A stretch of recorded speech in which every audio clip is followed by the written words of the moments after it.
Hello दोस्तों, नमस्कार। मैं राकेश आज फिर से करंट इलेक्ट्रिसिटी पर सेकंड वीडियो बना रहा हूँ और मैं ये मान के चल रहा हूँ कि आपने फर्स्ट वीडियो आपने देख लिया होगा इसका।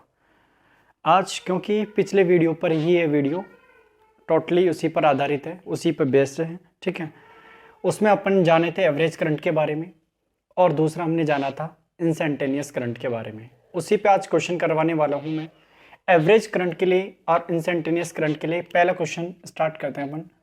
पहला क्वेश्चन क्या आ सकता है? फर्स्ट क्वेश्चन क्या हो सकता है? फर्स्ट क्वेश्चन आपसे पूछा जा सकता है कि Q is equal to 3T का स्क्वायर प्लस 4T प्लस 5 और T is equal to 1 second के लिए आप पर करंट पूछ सकता है यहाँ पे कि करंट की वैल्यू क्या होगी। क्योंकि आपने ये वीडियो देख रहे हो तो आप पिछला वीडियो देख के आएंगे तो क्वेश्चन आसानी से सोल्व कर पाए होंगे। और मैं मान के चल रहा हूँ कि आप लोग ये पहले ही क्वेश्चन कर रहे हो, इस वीडियो से पहले क्वेश्चन कर रहे हो, ठीक है। तो क्या होगा वैल्यू इसका? I is equal to dq by D T. I is equal to D Q की वैल्यू की बात करें तो कितनी वैल्यू है Q की value? 3T plus 4T plus 5 and dt। इसका डिफ्रेंशिएट करते हैं तो ये कितना हो जाता है? 60 प्लस 4, क्योंकि 5 का जो डिफ्रेंशिएट होता है वो कितना हो जाता है बच्चा? वो हो जाता है 0, ठीक है। तो आंसर बनेगा इसका आंसर आ जाएगा कितना बच्चा? इसमें अपन 1 सेकेंड वैल्यू पुट करेंगे प्लस 4, तो आंसर आ जाएगा अपने पास 10 एम्पियर करंट आ जाएगा। कितना आ जाएगा? 10 एम्पियर करंट आ जाएगा। यानी इस क्वेश्चन को सोल्व करने के लिए सिंपल सी मेथड है कि एक पर्टिकुलर टाइम पर आपसे पूछें कि find out the current on this time, तो सिंपल सी बात है, इस टाइम पे निकालने के लिए अपन यूज फॉर्मूला करने वाले I is equal to D q by D t. क्यों? D q by D t basically होता है, d q by D t जो होता है फिक्स करंट के लिए होता है, वेरिएट करंट के लिए नहीं होता है। अगला क्वेश्चन की बात करें, ऐसा ही क्वेश्चन है अगला क्वेश्चन। क्या है वो क्वेश्चन? अगला क्वेश्चन है सिंपली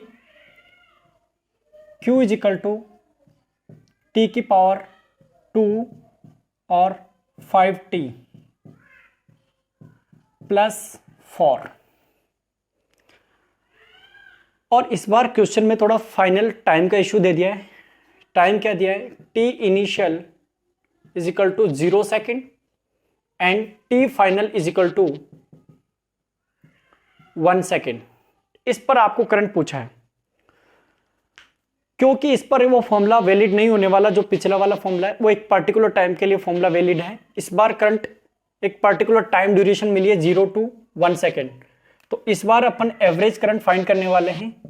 एवरेज करंट का फॉर्मूला पिछले लेक्चर में या पिछले वीडियो में आप लोगों ने देखा होगा, वो होता है delta q by delta t.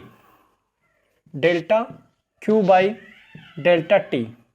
इस delta q by delta t को क्या लिख सकते हैं? इसको वैल्यू इस तरीके से भी लिख सकते हैं, is equal to q final minus q initial और t final minus t initial. अब आपको करना क्या है कि जो टी फाइनल की वैल्यू दी है, यहां पर दे रखी टी फाइनल 1 सेकेंड, इस 1 सेकेंड को इस फंक्शन में वैल्यू पुट करना है और इनिशियल की जगह ये वैल्यू पुट करनी है और आपके पास एवरेज करंट आ जाएगा। तो एवरेज करंट का फॉर्मूला क्या बन जाएगा भैया? सिंपली इस वैल्यू पुट करूं मैं, 3T की जगह वैल्यू पुट कर देता हूं मैं, 1 का स्क्वायर प्लस 1 प्लस 4, 1 प्लस 4 और ये हो जाएगा 0 प्लस 4, राइट। और ये आ जाएगा यहाँ पे 1 माइनस 0। देखो बच्चा, मैंने इस क्वेश्चन में कुछ भी एक्स्ट्रा नहीं किया। आप लोगों को समझ नहीं आया तो एक बार रिपीट करके इस वीडियो को देखना। फाइनल की वैल्यू की बात करूँ तो मैं फाइनल जब क्यों फाइनल रखा, तो मैंने क्या करा बेटा, इस टी फाइनल का टी 1 सेकेंड फाइनल था, इसका वैल्यू इस फंक्शन में रख दिया मैंने। जैसे ही रखा इसमें वैल्यू 1 पुट, तो फिर इसके बाद में जब मेरे को इनिशियल चाहिए था तो इनिशियल की वैल्यू मैंने कितनी रख दी, यहाँ पे 0 रख दी टी की जगह, टी के वैल्यू पर। तो आंसर कितना आ जाएगा बेटा, एवरेज करंट कितना आ जाएगा। एवरेज करंट की बात करें तो एवरेज करंट आ जाएगा बच्चा 3 + 5 + 4, और ये 0 हो जाएगा, 0 0, और ये 4 बचेगा और 1। एवरेज करंट जो आ गया आपके पास वो आ गया बेटा कितना, 4 से 4 कैंसिल करूंगा तो 9 एम्पियर करंट आ गया। सिंपल सी इस क्वेश्चन में समझने वाली ये बात है कि आपको दो टाइम की टाइम ड्यूरेशन दे रखी होगी, एक T initial and T final. उस टाइम उस क्वेश्चन को लगाने, उस क्वेश्चन को करने का तरीका सिंपल सा रहेगा कि डेल्टा यानी एवरेज करंट का फॉर्मूला लगाएंगे अपन, total time divide by total charge divide by total time. Simple सी बात है, ठीक है। ये भी बहुत इजी क्वेश्चन था। ऐसे क्वेश्चंस एग्जाम में नहीं आते हैं, लेकिन फिर भी एक कंसेप्ट समझते हैं इससे अपन कि एवरेज करंट को कैसे फाइंड किया जाता है और एक पर्टिकुलर टाइम पर कैसे फाइंड किया जाता है, ठीक है। एक और क्वेश्चन आप लोगों ने, आप जब 10th क्लास में पढ़ते थे तो एक फिक्स करंट का नाम सुना था, I = Q/T। Q/T का फॉर्मूले पर भी एक क्वेश्चन बनाया जा सकता है, पुटअप किया जा सकता है, क्योंकि आप लोगों ने देखा होगा Q = क्या होता है बेटा, NE का फॉर्मूला पढ़ के आएंगे आप लोग। Q = NE मतलब क्वांटाइजेशन। क्वांटाइजेशन में आप लोगों ने ये वीडियो ये देखा होगा कि Q = NE होता है, राइट। ये किस तरीके से होता है, ये एक और होता है कि I = क्या हो जाएगा बच्चा, I = हो जाएगा सर Q/T हो जाएगा, और Q की वैल्यू NE होता है तो T। इस पर भी एक न्यूमेरिकल बनाया जा सकता है पर्टिकुलर इस फॉर्मूले पे।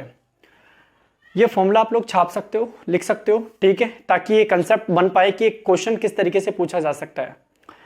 इस पे क्वेश्चन किस तरीके का आ सकता है, इस पे क्वेश्चन ये पूछ सकता है, इफ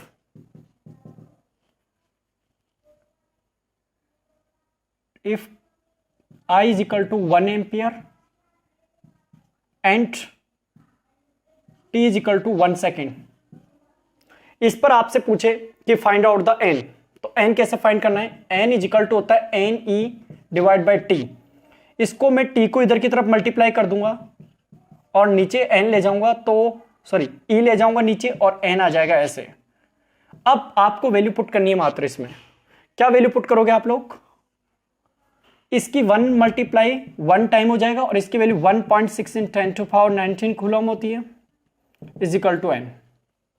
क्या होगा, इसको जब सोल्व करते हैं तो आ जाता है 6.25 × 10⁻18 इलेक्ट्रॉन्स आ जाते हैं, यानी कि 1 सेकेंड में 1 एम्पियर करंट फ्लो हो रहा है, तो उसके अंदर से कितने इलेक्ट्रॉन्स फ्लो हो रहे होंगे, नंबर ऑफ इलेक्ट्रॉन्स कितने होंगे, वो होंगे 6.25 × 10⁻18 इलेक्ट्रॉन्स फ्लो हो रहे होंगे। ऐसा क्वेश्चन भी कई बार पूछा जा सकता है, स्टेट बोर्ड्स में पूछा जा सकता है। वैसे ऐसे क्वेश्चन पूछने के बहुत कम चांस होते हैं कॉम्पिटिटिव एग्जामिनेशंस में, ठीक है। अगली बात करते हैं अपन लोग। अगला एक न्यूमेरिकल और लेके आया हूं आपके लिए मैं, वो थोड़ा स्टैंडर्ड का न्यूमेरिकल है। इस बार क्या किया है उसने, I को फंक्शन में दे दिया T⁻2 + 4T + 2 एम्पियर करंट। इतना करंट फ्लो हो रहा है भैया, कितने टाइम के लिए फ्लो हो रहा है, वो फ्लो हो रहा है T initial = 0 and T final = 1 second. और इस बार पूछा फाइंड आउट द Q, यानी चार्ज का वैल्यू क्या होगा। वी नाउ दैट हम लोग जानते हैं कि क्वेश्चन पिछले वीडियो में देखा था हमने, I = क्या होता है बेटा, I = होता है dQ/dt। dQ/dt, अब कहोगे सर dQ/dt तो अभी अभी आपने निकालता, तो मैंने कहा सर मल्टीप्लाई कंसेप्ट तो आपने देखा होगा, तो मैं कहूं कि dQ = कितना आ जाएगा, IDT हो जाएगा। जब टोटल फाइंड करते हैं तो अपन यहां पर एक साइन लगा देते हैं, समाकलन बोलते हैं, ठीक है। तो I की वैल्यू कितनी हो जाएगी बेटा, I की value T⁻2 + 2 + 2 is multiply dt, limit हो जाएगी 0 to 1। सॉल्व करके देखते हैं, देखा क्या आएगा इसका। इसकी वैल्यू की बात करूं मैं, ये कितना हो जाएगा, 3 हो जाएगा, और T⁻3 प्लस 2T का स्क्वायर हो जाएगा /2, और इधर हो जाएगा कितना 2T। वैल्यू पुट करके देखते हैं Q की, तो कितना आ जाएगा, Q की वैल्यू पुट करो, T की वैल्यू पुट कर दो 1 1, तो ये कैंसिल आउट हो गया था, ठीक है, ये कैंसिल हो जाएगा, 2 टाइम कैंसिल हो जाएगा, और यहाँ पर वैल्यू पुट करता हूँ तो 1 का क्यूब प्लस 2 मल्टीप्लाई 1 का स्क्वायर प्लस 2 मल्टीप्लाई 1, तो Q इजिकल टू कितना आ गया बच्चा पार्टी, वो अपने पास आ गया 1 प्लस 3 प्लस 2 प्लस, तो कितना आ गया भैया, सॉरी 2 था यहाँ पे भी, 2 5 कूलॉम चार्ज आ गया बेटा। कितना वैल्यू चार्ज आ गया, क्यों।